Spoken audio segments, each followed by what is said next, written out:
Today, I'm joined by someone who's not just making moves in the finance world, but doing it with integrity, intention, and major heart. Welcome to the pod, Aminder of Sequoia CPA. We're diving into numbers and the nuances of running a successful business while living a full, balanced life. Hey, girl. Hey, thanks, Amanda. I'm so excited to be here, and I'm really looking forward to sharing my background and kind of bringing color to running a business. Running a business is hard. I swear, if we didn't have people like you in our back pocket to figure out if we are making the trajectory, Yeah.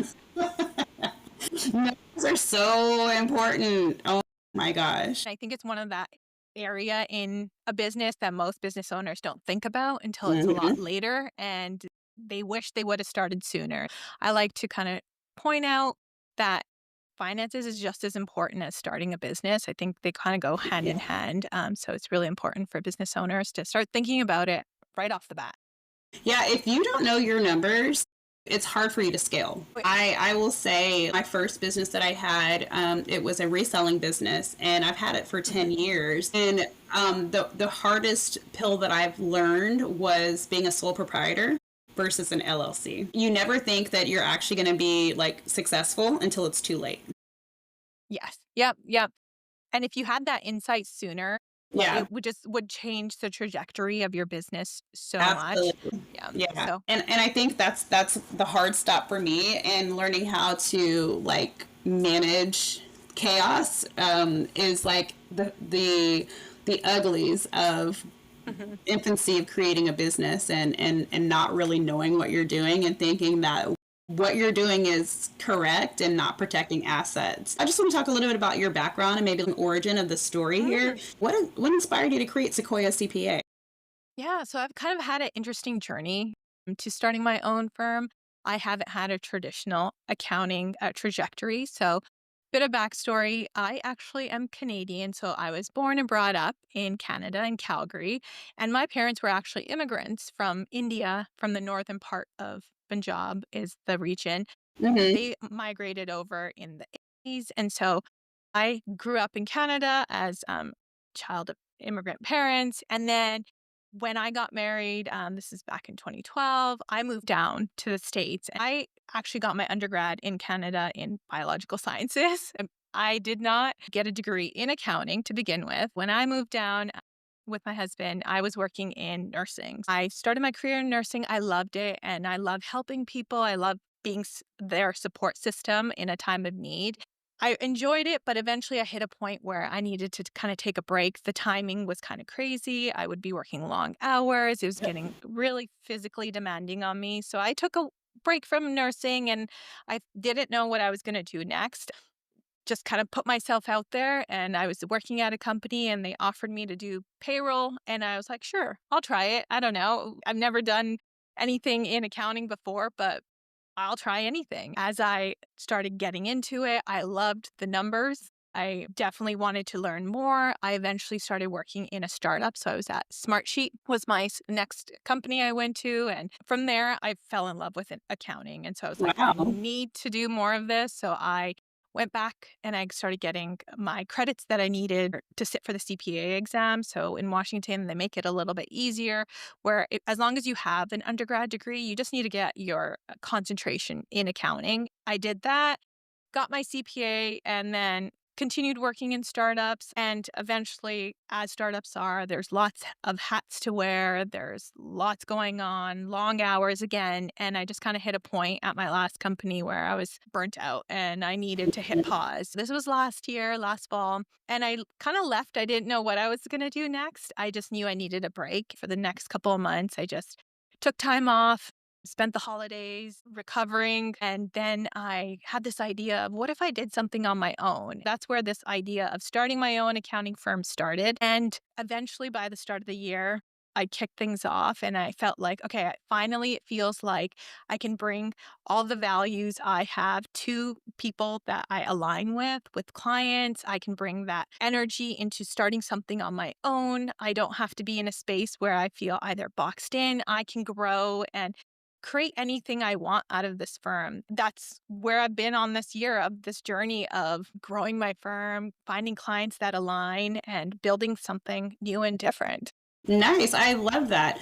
And I love how you have a broad brushstroke of not just one career. You didn't just Yes. siphon yourself into one thing. And I think that's the beauty of it Mhm. because you have the world experience of like, I didn't just like fall into this traditional path. I realized my strengths and what I enjoyed, and then I built off of that. And so that kind of leads into the next question. Were you always a numbers person or did bookkeeping find you? It was like the burnout, and then you just started picking stuff up, and then here we are. Yeah. Yeah, I think I didn't know how well accounting was gonna align with me. I always loved math. As a young kid, I always was good at it, but I really enjoyed sciences because I love understanding the why behind things. So Yeah. now in my firm, I get to combine both of them. I get to help my clients not only understand their numbers, but tell their story behind their numbers. That's where I feel like eventually I found bookkeeping or accounting and it aligns really well with me. I also bring some of my previous skills in of nursing where I loved helping people and supporting them through a tough time. So I feel like Yeah. I kind of get to incorporate all the areas that I've had in my history as well.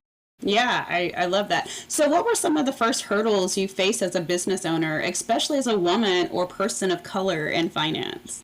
Yeah, so the accounting industry is kind of unique in the sense that there's not many folks that look like me that are accounting firm owners or even partners at some of these big accounting firms.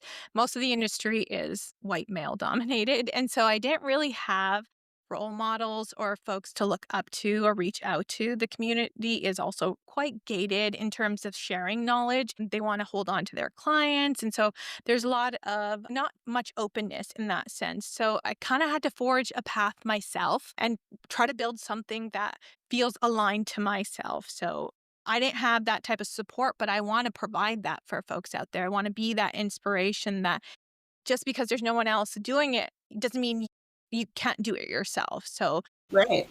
I try to be that role model for others, but it was difficult in the beginning. It was hard not having a mentor or a role model to lean on. Okay, how did you do it this way? Especially because I came from such a non-traditional path. Yeah. And in a way, I think it helped me because it allowed me to think outside the box.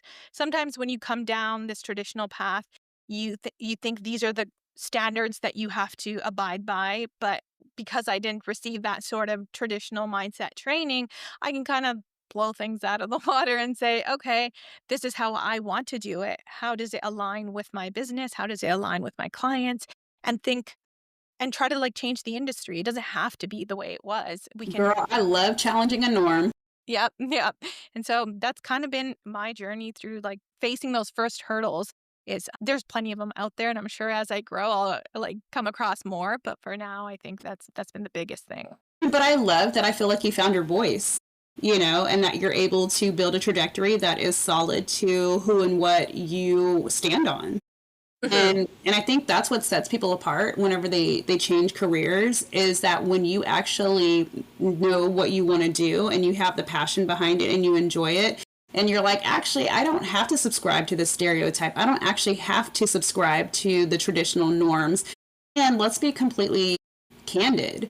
You know, everything is very white, male dominant facing, or just the dominant culture trying to build community in a place that doesn't always offer such a safe space. However, I will say you do have a community that is traditionally of business owners, Yeah, yeah, yeah, you know, yeah. that you are able to lift your culture and lift your knowledge and be able Mhm. to help keep it solid. What are the most common mistakes you see small business owners make with their books?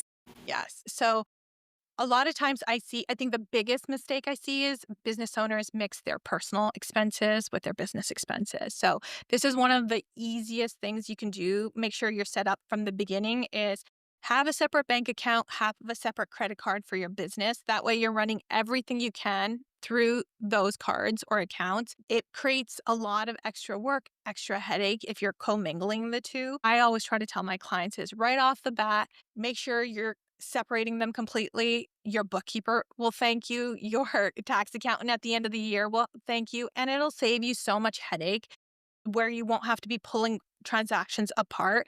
And you'll have a better understanding of these are my true numbers for my business. This is my true revenue. These are my true expenses. When you commingle a lot of that, you don't know, was this a business expense? Was it not? And then is this my profit really my profit? And then you can't make decisions based off of that data. So you need to have really good, accurate data. And so that's one of the common mistakes I see. Another is doing your own books for too long. So I know it's an expense. And as a new business owner, we want to reduce the costs we have, limit the expenses. But really, you want to, once you hit a threshold of, I can't do this anymore, or I don't understand what I'm doing, outsource that, get someone to do it for you so you can focus on the other parts of your business that you enjoy.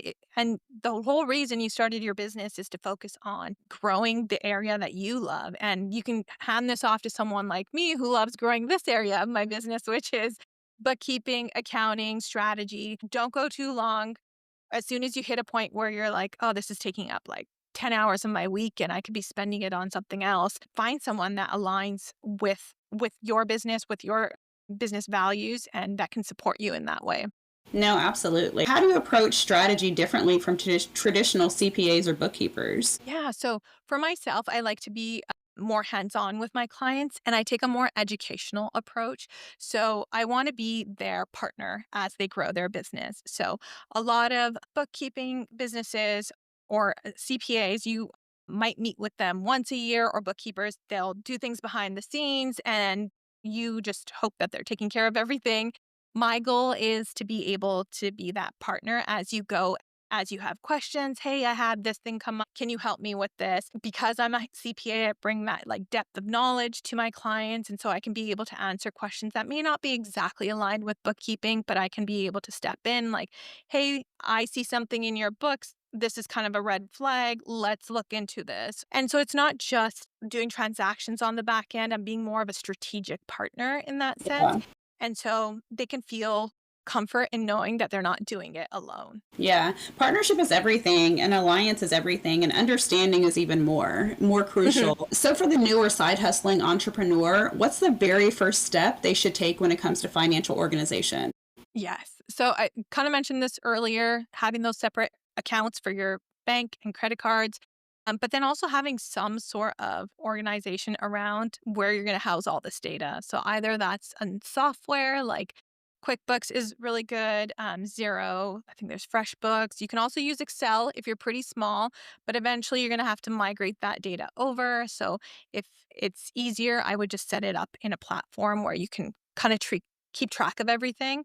And then also keep receipts as much as you can. QuickBooks does a good job where you can keep all the receipts in the platform itself. If not, use a folder on your computer, put them all in there.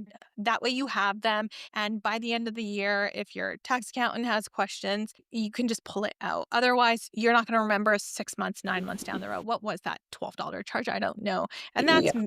missed deduction, missed expenses that you can take off for your expenses. So Yeah, and I think too, a lot of people, myself included, so I do a lot of in-kind partnerships and trades. mhm. Well, can you speak a little bit about that type of situation? Because it's not fee for fee basically, but it's really just kind of like trading services. And is that something that needs to be recorded? You would want to keep track of that, just have your tax accountant at the end of the year be able to give you feedback on that. So anything that is related to your business, I would definitely recommend some sort of documentation. If there's no monetary value, you're not recording it directly in your software, but there may be some sort of value associated with that. But Hmm. also just for your own tracking purposes on, okay, I'm getting X number of transactions or deals related to this, and then is there a point where you start monetizing this? So it's a good place to kind of keep track of all that. Yeah, and I think a lot of people kind of don't realize that it's a referral generator. Oh yeah. In-kind trades are referral generators, and you do end up monetizing those referrals, and it does generate income. And I don't care how slick you think you are, IRS knows. Yeah, yeah, It will come out. So, can you 100%. walk us through a simple but powerful money mindset shift that changed how you operate? When I first started in accounting, I think a lot of it was numbers and accuracy and data. And eventually I've learned that it's not just the numbers, it's the story that helps your clients kind of understand and learn what's going on with the business. So that's my biggest mindset shift is it's not just the data that lives there, it's what story it's trying to tell it. Is your revenue changing month over month? How is it changing?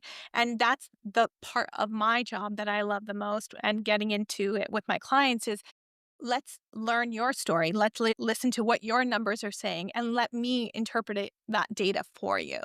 Yeah, absolutely. And it's just so important to be able to pass the baton because a lot of us think we can do it all and we can manage all of these hats, but there's something in handing that baton off that just allows you to be more creative, more free, more flexible, have more opportunities. I just really would encourage anybody out there who is, I mean, even if you're just starting, the value in knowing where you're at so you can scale is so important. Mhm.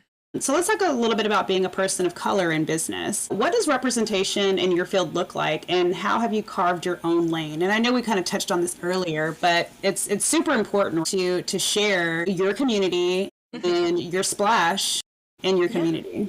Yeah. So we touched on this a little bit, like you said earlier, Amanda, but my industry, accounting, finance, has traditionally been very white male dominated. And so looking for mentors in that space, looking for role models, there's been very few. In recent years, there's been more women branching out and starting their own firms because they provide that flexibility for them that traditional firms don't allow for. They're wanting to work less hours. They want that flexibility. And so I've found there's different women founders out there that I've been able to talk to that provide that sort of support. And I can kind of lean on them on their journey. But for me, I've found very few women of color that have had their own accounting firms. And so a lot of it has been carving out my own path and finding my own voice and space for it. And then realizing that I can be that role model for folks out there that want to be able to see, okay, how do I do this? How do I do this if I don't come down a traditional path of accounting or I don't look like the traditional accounting firm owner? How do I do this if I want to do things differently? And so I'm wanting to build something that's unique and different and welcoming and approachable. So the approach I want to take to my firm is I want it to be feel different. I want it to be more in line with my values and hopefully with in line with my clients' values as well. Absolutely. And I think there's just such a strength to being able to know your shit. I don't care. Yeah. Yeah. I mean, I really am enjoying this conversation. I never had a conversation. Well, I have with an accountant, but Mhm. like somebody that like looks like me, and then you know your shit. So I'm like, yes, queen, get it. So, have you faced any "you're to this" or "not enough that" moments as a professional of color, and how did you navigate that? Yeah. So I'm an introvert. So it's always been a little bit difficult for me to speak up and be outspoken. And there's that norm in corporate, at least, that you're too, like, I've been told I'm too quiet. I need to speak up in meetings. I'm not leadership material because I don't have that rugged, raw, aggressive, assertive positioning when it comes to meetings. And so I took that in the beginning of my career as, oh no, I have to change myself. I have to kind of branch out of who I am and become this version of me that will be the corporate version of me. But I found over time that was leading to my burnout. That did Mhm. not align with my authentic self. And I was having to put in so much energy to show up in these work meetings, in these workspaces. And so I eventually, when I hit pause and I left, I knew I couldn't do things like that anymore. So the journey really for me has been to find my authentic self, to kind of lean into my core values of my core traits as strengths rather than weakness. So I bring a calmness to my clients' work. I am more thoughtful when I approach my daily work and challenges, and my ability to align with my clients and more as an advisor. I think I bring more of a thoughtful approach in that manner versus that assertive, you got to do this in a meeting. And so now I see it more as a strength. That quietness, that introversion, rather than I need to fit this standard that exists out there, which is not the standard that all of us need to adhere to. We can create something again that's unique to our voice. That a lot of people think that just because someone who is an introvert, that they don't speak up and they don't have an opinion and they don't know how to react. But I bet you if somebody brought some shit to you and you looked at it and it was all the way messed up, girl, you would like get in there. Yeah. And you shine like a diamond. And then they're like, oh, Aminder's here. Yep. Let's call her. I got this. Well, then like the loudest person in the room is not the most significant ever. And like there's just so much strength in silence. I don't even care like what people see. It's just kind of like everyone has their strengths, and like being the loudest person is not a strength. Oh, yeah. And you don't have to be, you have to kind of stop asking for permission to be in these rooms. That's kind of the mindset shift I had to have, is I don't need to ask permission to show up in these places. I'm creating something on my own where my voice matters, and those who align with my voice and my values will show up. That's right. And that's what I'm talking about, girl. You said I don't need them. Yeah. So what advice would you give to young professionals of color stepping into leadership roles or starting their own business?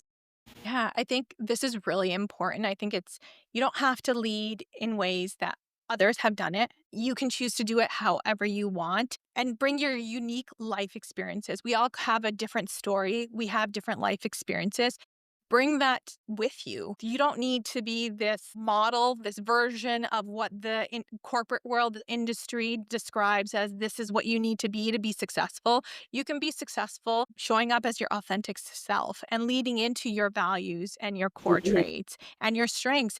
And that'll make you different and unique. And those that align with your values will show up. Yeah, and I firmly believe that. I mean, look at the two of us here. You and I haven't had the opportunity to interact in person yet. We've interacted socially and kind of built this friendship that otherwise would not have kind of entered into a relationship at all. And here we are today with this podcast.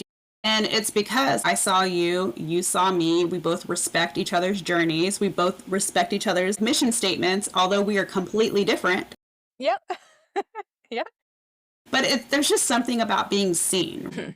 And no matter if, like, for you are more behind the scenes and you said you're not maybe as outspoken as me, we still have something that aligns with the both of us, that resonates, that kind of brought us together to be able to have this very comfortable conversation this morning. How has community support or the lack of it shaped your journey? Yeah, I think in the beginning, it was definitely a lack of community support because I didn't know who I could turn to for advice. There weren't too many mentors out there. A lot of the people I've approached weren't open to sharing feedback on their own journey to accounting firm because I didn't, again, follow that traditional path. But as I've kind of grown and gone through the journey, I've realized there are folks out there. So there are pockets that I can reach into. There are women out there leading their own accounting firms that are trying to also share how they're doing it. And from each one of these different groups, these firm owners, I can learn also of, okay, these are the things I love here. These are the things I love here. And I can incorporate all that. And I've been finding that community is actually really important. As an introvert, I tend to lean into, okay, I can kind of do this myself. But what I'm finding is I need to lean a little bit more into community. So showing up to networking events and finding those folks I align with. I'm not going to click with everyone, but that's okay. I just need to find the people that I do align with and use them as a resource to grow because I want to grow. I can't do that if I don't have those role models and mentors out there. So as much as I want to do that for folks that are coming up through the same path that I've come, I want to be able to also learn and grow myself. So finding community and finding those groups that are out there has been really, really important. And word of mouth is everything. It's not day old. It is not dead. I can tell you right now, put me in a room with 10 women and those 10 women who know me, and I say, oh my gosh, I just did a podcast with Aminder, and did you know that she had a CPA firm and she does business coaching and this and that and whatever, you should really have a conversation with her. That can invite a conversation you otherwise may not have, right? And I mean, it's just this network spider web. Or same with you, like, oh my gosh, I had the opportunity to talk with Amanda and, XYZ, have you met her? Or whatever the case is. And that may also lead into somebody wanting to do a podcast interview with myself. And so it's so important to be able to meet and talk with people and really find out if they're your person or not. I was just gonna say, I think it's also what I've learned is it's not just making connections for myself, it's for my clients as well. Mhm. So when clients come to me and ask me, "Hey, I want to set up a benefits program for my employees," or "I want to figure out this 401k aspect of my business." Just because I don't do it, I don't want to leave them hanging. I want to be able to give them a good resource. And a good resource only comes from me being able to recommend someone that I trust and believe as well. And that's what they're trusting, that I'm giving them someone that I vetted. And so being in these communities isn't just about finding someone who's going to help me on my journey. It's about how can I help my clients? How can I help those around me? If I can't do something, I want to be able to pass it along to, okay, I know Amanda does this amazing podcast. You need to hear it. She's has all these other referrals that I can lean into. So Right. I think it's super important, like you said. Yeah, and thank you for that. Yeah. But the thing too is there's just something that happens when you step outside of your comfort zone. So I've worked in my day career for 19 years, and I'm in leadership, I'm in training and education. To public speak and for me to be able to present, that's something that comes natural to me. But that skill also led me into being able to MC for a lot of community events. And being able to MC for community events has led people to help me grow my network, to build my following, to build my trust. And it's so cute because sometimes I'll get a DM and they're like, I want to come to this and meet you. Yeah, that's amazing. And I'm just like, okay, that's cool. And but it's just the energy. It's the energy that you put off. It's the energy that you give and you get. But it's so important to be your authentic self. I mean, you have to be true to yourself for sure, because if not, people will figure that out. And building network and friendships and trust is super important in a world that you can really get lost in. So let's talk a little about some friendships and personal life. How do you balance work and your personal life, especially with friendships as a business owner? Yeah, this is one I've struggled with quite a bit. I've leaned into working a lot over the years, and so a lot of personal time has been reduced down. And so now, as I'm trying to build my business with a little bit more flexibility, I'm trying to be mindful around boundaries, around trying to carve out time for my personal life. So that means that I need to lean in to hold myself accountable. So I'm learning um, to slow down a little bit.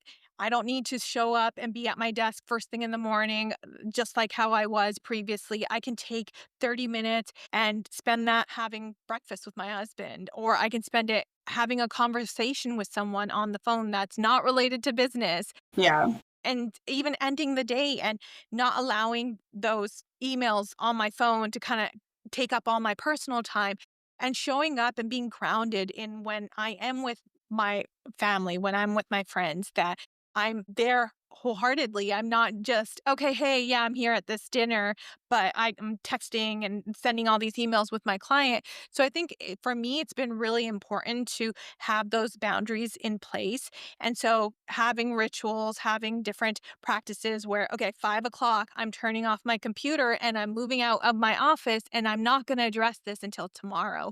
And it's okay if an email's sitting there.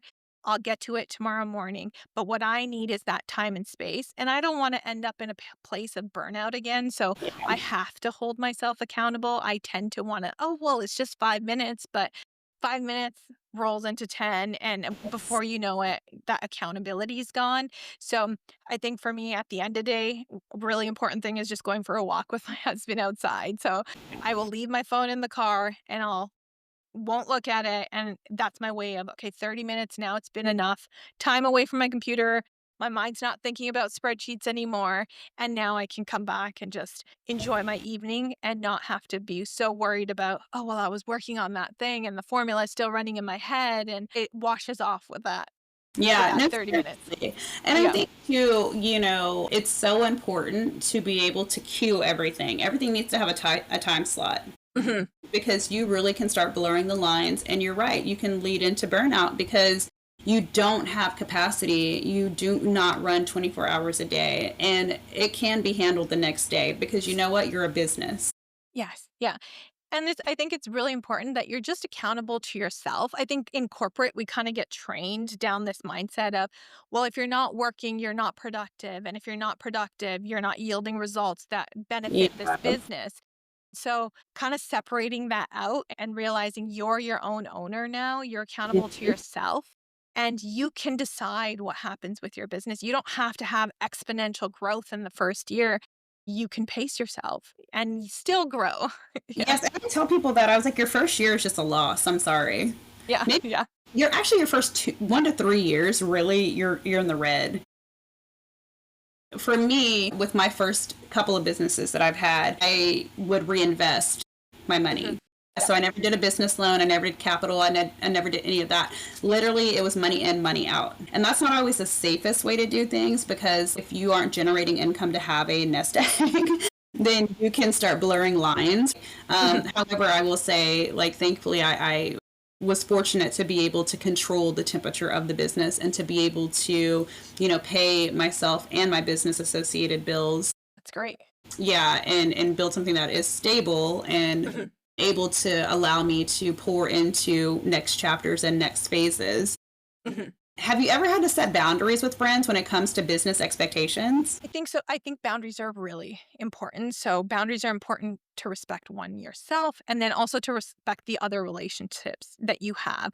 And so like I was talking about, you're out at dinner and you're on your phone. You are physically there and you're saying, "Hey, well, I'm having dinner with my husband or my friends," but really are you mentally present? And so I think it's really important to have boundaries in place where I'm not on my phone during these certain hours. And it's being respectful not only to the person that you're with, but you're being respectful of yourself and Yeah, knowing that this is what I need to be able to show up tomorrow with full energy. If you're bleeding energy all throughout the rest of your day, you're not showing up with that same recharge that you need to get going for the other clients that you have that you're going to be dealing with the following day. and have you ever like had to do business with a friend? I have not yet. No. Okay. Yeah. Yeah, it's such a sticky, slippery slope, Yeah.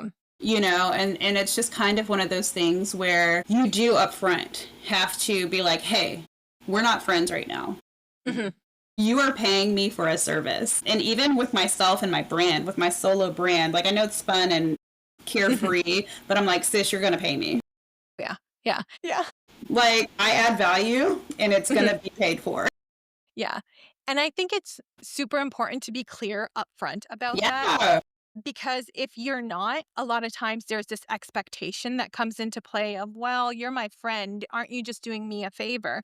And so, even with friends, family, it's super important that you're upfront about, well, this is my fee. This is what I Yeah. charge. You can obviously offer a discount if you want, Yeah. but there's no necessity on that end.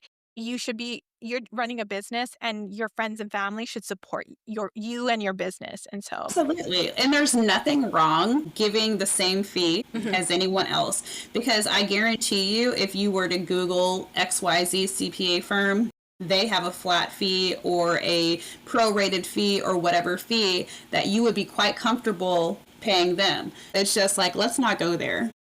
And yeah. it's not even about being rude or being direct or anything like that. Business is business. Yeah. Right now, this is transactional. Yeah. Yeah. And so, yeah, 100% agree. I haven't done personally any business with friends and family, but if I were to, I would definitely want to be upfront about it just so Yeah. you're And that's clear. also to weed out people that are not for you. Hmm. Honestly, like in my other businesses that I have, people are always asking me to do consulting work, and I'm like, of course I can do that. I was like, my fee is $200 to have a conversation, and they're like, oh man, I'll get back with you whenever I'm ready. Yeah. I don't care if you do or not. And that's fine. Yeah. And as a people pleaser, I think it's really hard to kind of, oh, well, they're my friend. And so Yeah. it's easy to say, I just want to do this. It'll only take 30 minutes of your time, but that's 30 minutes of your time. And like, I see a lot of businesses doing like 15-minute free discovery calls. Hmm. And it's like you literally actually are going to get like 13 minutes and then 2 minutes to debrief. this call will disconnect at 15 minutes, or you are going to pay a 15-minute prorated fee if we run over. You need to put a deposit down in the event that this happens. I mean, and it's nothing other than you being paid for your knowledge. I mean, you had to pay to go to school. You have to pay to operate your business. You have overhead costs. These things are not free services that like just magically happen. You know, everyone has bills, you know what I'm saying? And people have got to respect that. There's nothing, and I will say, like in the beginning, like soliciting free advice to kind of build your network or whatever, everybody does that. Like everybody does what they can to get where they need to go.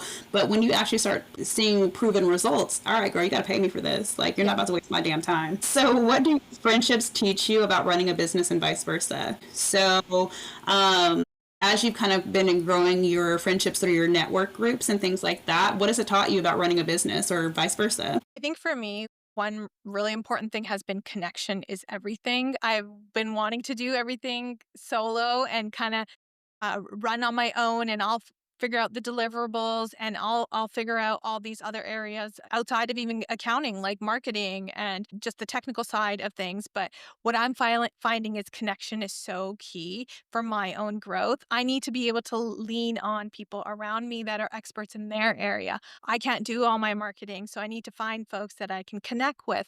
And Yeah. that connection comes from just conversations of showing up and building trust and finding people that align with myself and my values and my company values. And so as much as in the beginning I was like didn't not want to show up to networking events, I didn't want to put myself out there. I think showing up as my authentic self has been super important. It's allowed me to be vulnerable and show up as myself and build those connections with folks that have there's some folks that really support me. Even my own podcast that I run, my co-host Aaliyah, she's down in Oregon, but we run ideas off of each other all the time. And I didn't think that that would be something I would be doing. And she reached out, and we connected, and we run this great podcast together. But I think it's so important to have that deep connection, and then also the value of communication. And this has Mhm. helped me with not only connecting with other business owners, but also with my clients. So it's super important to be clear on expectations, super clear on how I communicate my deliverables with my own clients, but also what I need. And I think that's where I'm learning also from these networking events through these networking friendships that Yeah. I can take so much from what I learned from them and apply them towards my own business and with my own clients. It's so important. You walk into a room with one of these negative, like, misconceptions of, like, oh, I'm dreading going, and Yeah. I don't really want to interact with people. I don't really want to meet anyone new. And then you get there and the energy is on, and you're like, holy shit, like, these people are so fun, and this is so nice. And, like, I actually, learned so much from just sitting in a group of people I'd never met before. Like, for example, for myself, my season 1 podcast is all about like my breakup and my former relationship that I was in for 10 years. I was also married for a really long time as well, 10 years. I process out the 2 decades of start to finish and heartbreak and all of these things. And then I unfortunately got really triggered. And so I stopped doing my podcast because it hurt my feelings. Yeah. That's Yeah, tough. yeah, like I was such a sad girl Yeah. all of like 2023, most of 2024, Mhm. which that's when Solo was born, was in 2024. And it was just like, it's okay to be by yourself because like literally I'm 42 years old. All of my 20s was with my ex-husband. All of my 30s was with my ex-boyfriend. I turned 40 and I ended that relationship. And like learning how to be completely alone, and not just like dating wise or romantically or whatever, but just being able to show up without a partner, without a spouse, without a friend, whatever. And that's what this journey of Solo in Seattle is just being comfortable with self and choosing yourself each time. So with that said, I took a year break and I went Okay. to a networking event in Cap Hill with Her Movement, which is ran by Alicia Ortiz. And I had met her that prior fall when we went to a fashion show together and sat next to each other. And I saw that she was trying to build her brand. So I was like, I want to support her. So I went to her very first organized meetup, which also led me to meet Brittany Corona, who owns the Beauty Boost Seattle. At that time, a bunch of us business owners were sitting at the table just having like a little chit chat, which turned into almost like an informal podcast. It was the most fun like conversation about relationships. Mhm. And I was like, man, I really want to relaunch my podcast and I want to do it interview style, like, but I don't know what I should do. And they all were like, just do it, Amanda. And so my podcast season 2 was literally enriched by going sit in Capitol Hill one day with complete strangers that have now become my really close network. As you see, like, we're always tagging each other and everything, and Mhm. we're doing stuff together. They came to my birthday, and It's it was just so amazing. kind of like how you go into something as complete strangers and then you build this like fire starting friendship of Mhm. networking and community. And it's just crazy how this last year has just really, spearheaded connection, which is what you kind of talk to. So let's talk a little bit about balancing it all. What does self-care or slowing down look like in your world? Yeah, so I'm trying to be more mindful around being slowing down outside of work. So I'm trying to be more present, and that means, like I said earlier, being more mindful with my time outside of work and during work. So I go for walks after work with my husband. We live in Redmond, and so there's this beautiful trail right by the river. And every day after work, the weather's been gorgeous. We go for a walk and it just kind of melts the day off and it allows me to, again, slow down. I've been going at this pace.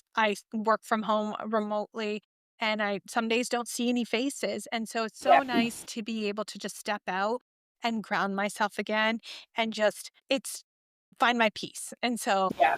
for me, that has been super important. And then I love gardening. So I have a pretty extensive flower garden outside, sitting outside, honestly, in the sunshine and just taking in the beauty of the flowers, the greenery. We live in such a gorgeous place. And in the summer, it's just amazing. So for me, just, Absolutely. yeah, just being able to sit and take that in, I think is helps me really slow down because I used to be in that corporate rat race of got Mhm. 100 things to do. I will work till um, 8, 9 at night and then maybe an hour off to eat and then head to bed and then wake up. I didn't make the best habits either when I was studying for my CPA because I was working as well at the same time. So I had no free time. I would wake up 4 o'clock in the morning, study, work a whole day, and then after work, study again until midnight. It was like I would not recommend it to anyone. It was So, probably the furthest away from slowing down. And so I've had to been quite intentional to slow down my pace because I've kind of trained myself to go super fast, fill my yeah. days with everything related to work. And I'm finding I'm actually more productive in my work days because I'm grounded. I feel like me. I can show up to client meetings and I can be more thoughtful behind Yeah. the story I'm trying to tell. And I don't have to feel like I'm racing from meeting to meeting. I can, again, put that gap between my meetings and have that time to decompress. Again, as a business owner, it gives me that flexibility that normally in corporate, I don't have much control over my schedule.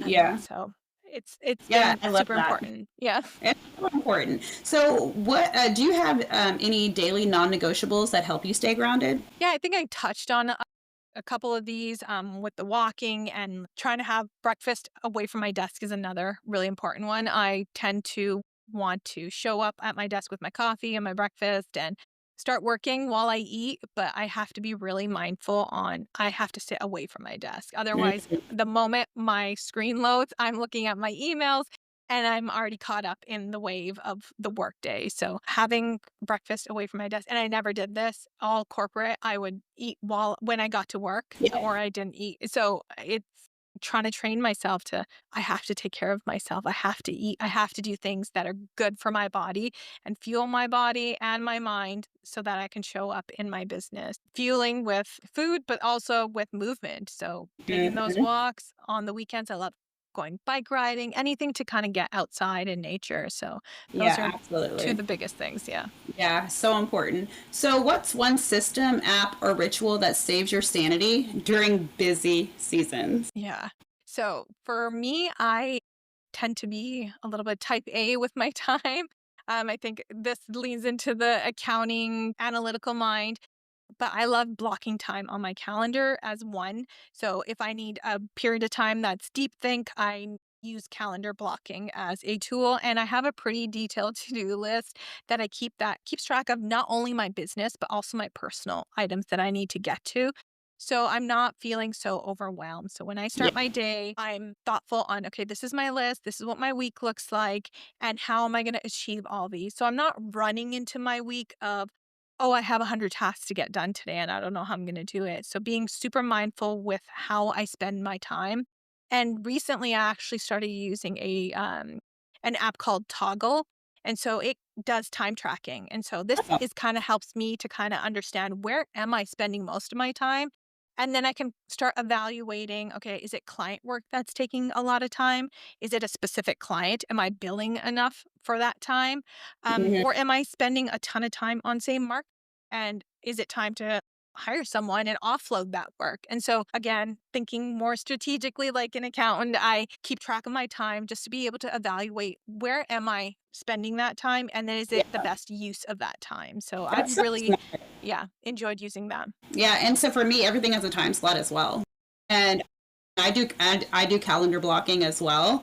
I'm like, Amazing. I am not available during these times. I think Mhm. even when you and I were kind of scheduling, we both kind of set our parameters. I think we were both aligned exactly on like, okay, this is like the day and the Yeah, it worked out. It makes sense now, right? I was because somebody else wanted to book with me and they were like, "Oh, do you have a like a calendar system that I could Mhm. just take a look?" And I was like, "No, this is like my boundaries. This day, this time, this time." Yep. And it's good to be intentional like that. Yeah, because I was just like, "You're not getting free range of my time, like No, absolutely not." no. Okay, so let's do a little bit of a fun one. It's a little bit of a rapid fire question, and so coffee or tea while crunching numbers. I love black coffee. All right, Yeah. dream client industry you'd love to work with. So I love working with service-based business owners, and I think a dream client would be just someone who's more in the wellness industry and someone who's more passionate about what they do. So it kind of lines with myself on being super passionate about helping others. Okay, well, listen, Yeah. we are going to manifest that because I have a Yeah. lot. I have a ton of wellness girlies. You know, that is what my social Amazing. media is on is wellness. Love it. So, favorite money mantra or affirmation? Okay, so this one is money flows to me when I'm aligned, not when I'm hustling out of fear. And so this feels good to me because I'm trying to align myself to my values and not just chasing the money coming into my business. So, You know, and hustle culture is good and all, but like, let's be real here. All right, so book or podcast that shifted your perspective recently. so I recently started reading The Power of Moments by Chip and Dan Heath, and it's really insightful because it describes experiences that have a lasting impact on those around you. I just started reading it. I've been really enjoying it. Nice. Recommend. Yeah. All right, last question. What's something you're manifesting for your business right now? I think finding clients that fit with my values and goals, and then just growth on my business side. I launched this year. Trying to be mindful, but work on natural organic growth, not again that hustle of and the fear of, oh no, I need amount of funds by the end of the year, and just, Right. yeah, alignment. Alignment is like everything right now. Yeah. All right, so Aminder, you've dropped so many gems today. I know folks will be pulling out notebooks for this one. So tell us where we can find you and how Sequoia CPA is supporting businesses right now. And if you had one message to leave with fellow entrepreneurs, what would it be? Yeah. So thanks so much, Amanda, for having me on today. You can find me on Instagram at Sequoia CPA, or you can visit my website. It's sequoia-cpa.com. And I support service based small business owners with monthly bookkeeping and financial strategy and guidance and support. So, forecasting, cash flow planning. And I love to be a strategic partner in helping businesses grow. And a message I'd leave fellow entrepreneurs is you don't have to do business the way everyone else has done it. You can build something that feels aligned with you and find the right clients and opportunities, and the right momentum will actually follow you. All right, and that's a wrap on this episode of Solo in Seattle. A huge thank you to Aminder from Sequoia CPA for not only breaking down bookkeeping in a way that actually makes sense, but for sharing how she balances business with boundaries, community, and culture. If you're a small business owner or creative entrepreneur looking for support that goes beyond spreadsheets, make sure to connect with Sequoia CPA. She's not just about numbers, she's about building businesses that last. As always, thank you for riding solo with me. Don't forget to like, share, and leave a review if today spoke to your hustle. Until next time, keep thriving, keep growing, and stay solo in style.